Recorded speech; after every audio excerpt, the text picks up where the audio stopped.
الحمدللہ وحدہ لا شریک لہ والصلاة والسلام علی من لا نبی بعدہ۔ امید کرتا ہوں ناظرین کرام آپ سب خیریت سے ہوں گے۔ ایک صاحب نے مسئلہ معلوم کیا ہے کہ اگر کسی شخص کے یہاں اولاد نہ ہو رہی ہو تو کیا وہ دوسرے کی اولاد کو گود لے سکتا ہے؟ شریعت اس سلسلے میں کیا کہتی ہے؟ دیکھیے، اللہ تبارک و تعالی نے دنیا میں ہر آدمی کو ہر نعمت عطا نہیں کی۔ اللہ تبارک و تعالیٰ کی مرضی ہے، وہ جس کو جو نعمت چاہتا ہے وہ نعمت عطا کرتا ہے۔ اللہ رب العزت حکیم ہے، حکمت کس چیز میں کیا ہے یہ اللہ تعالیٰ جانتا ہے، کس کو کیا نعمت دینی ہے، کس کو کیا نعمت نہیں دینی، کس کے لیے کیا مناسب ہے، کس کے لیے کیا مناسب نہیں ہے، یہ اللہ تعالیٰ بہتر جانتا ہے۔ اسی طریقے سے اولاد بھی ایک عظیم نعمت ہے۔ یہ نعمت ہر کسی کو میسر ہو ایسا ضروری نہیں ہے۔ بعض لوگ ایسے ہیں جن کو اولاد نہیں ہوتی، یہ اللہ تعالیٰ کی مرضی ہے۔ اسی طریقے سے اگر کوئی شخص جس کے یہاں اولاد نہ ہو تو وہ کسی دوسرے کی اولاد کو لے کر پال سکتا ہے، لیکن اس میں چند باتوں کا خیال رکھنا ضروری ہے۔ سب سے پہلی بات تو یہ کہ جس کا بچہ گود لیا ہے اس کی نسبت اس کے حقیقی والدین کی طرف کرنا ضروری ہے کہ یہ فلاں کا بچہ ہے، اس کے حقیقی والدین فلاں ہیں، ہم نے تو صرف گود لیا ہوا ہے۔ سب سے پہلی بات اس لیے کہ زمانہ جاہلیت میں یہ دستور تھا کہ وہ بچے کو گود لیتے اور اس کو حقیقی اولاد کا درجہ عطا کرتے تھے۔ شریعت نے، اسلام نے اس تصور کو، اس رواج کو ختم کیا اور بتلایا کہ جو حقیقی اس کے والدین ہیں وہی اس کے والدین ہیں۔ گود لینے سے وہ حقیقی بیٹا نہیں بنے گا، اس پر شریعت کے جو احکام ہے، جو حقیقی اولاد کے احکام ہیں وہ اس پر جاری نہیں ہوں گے۔ اس لیے جو اس کے حقیقی والدین ہیں، جن کے ذریعے وہ پیدا ہوا ہے، جن کی پشت سے وہ پیدا ہوا ہے، ان کی طرف اس کی نسبت کرنا ضروری ہے۔ اسی طریقے سے دوسری بات کہ جس بچے کو گود لیا ہے جب وہ بالغ ہو جائے، بلوغت کی عمر کو پہنچ جائے، تو عورت کے لیے اس سے پردے کا اہتمام ضروری ہے۔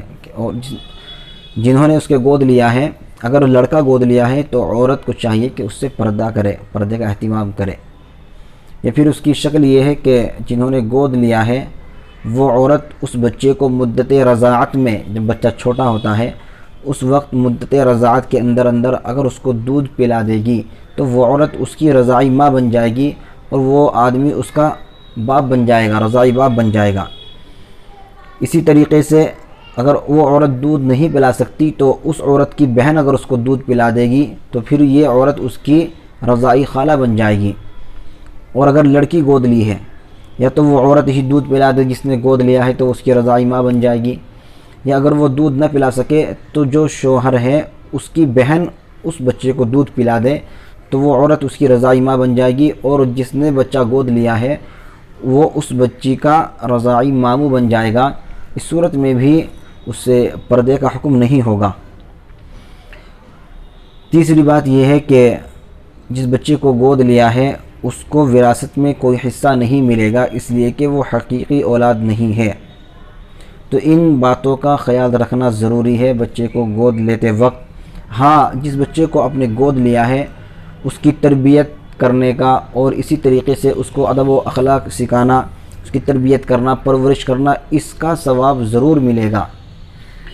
تو آپ جو بچے کو گود لینا چاہتے ہیں وہ اس بات کا خیال رکھیں کہ اس کے جو حقیقی والدین ہیں اس کی نسبت ان کی طرف کرے، اس لیے کہ اللہ کے نبی صلی اللہ علیہ وسلم نے فرمایا کہ جو شخص اپنے باپ کے علاوہ اپنی نسبت کسی دوسرے کو اپنا باپ بتائے، اسی طریقے سے کوئی غلام اپنے آقاؤں کو چھوڑ کر اپنی نسبت دوسرے آقاؤں کی طرف کرے، اپنے خود کو دوسرے آقاؤں کی طرف منسوب کرے، تو اللہ تعالیٰ ایسے شخص پر لعنت فرماتا ہے۔ تو اس لیے اس بات کا خیال رکھیں اور اللہ تعالیٰ سے ہرگز مایوس نہ ہو، اللہ تعالیٰ سے دعا کرتے رہے۔ اللہ تبارک و تعالیٰ کے خزانے میں کوئی کمی نہیں ہے۔ ایسے بہت سارے واقعات ہیں کہ کسی کو 10 سال کے بعد، کسی کو 20 سال کے بعد اللہ تعالیٰ نے اولاد کی نعمت عطا فرمائی ہے۔ تو مایوس نہیں ہونا چاہیے، اللہ تعالیٰ سے دعا کرتے رہنا چاہیے، اور اگر کسی نے گود لینا ہی ہے تو اس کا طریقہ میں نے آپ کو بتلا دیا ہے ان باتوں کا خیال رکھ کر آپ بچے کو گود لے سکتے ہیں۔ اللہ تبارک و تعالی ہمیں دین کی صحیح سمجھ عطا فرمائے۔ وآخر دعوانا ان الحمد للہ رب العالمین۔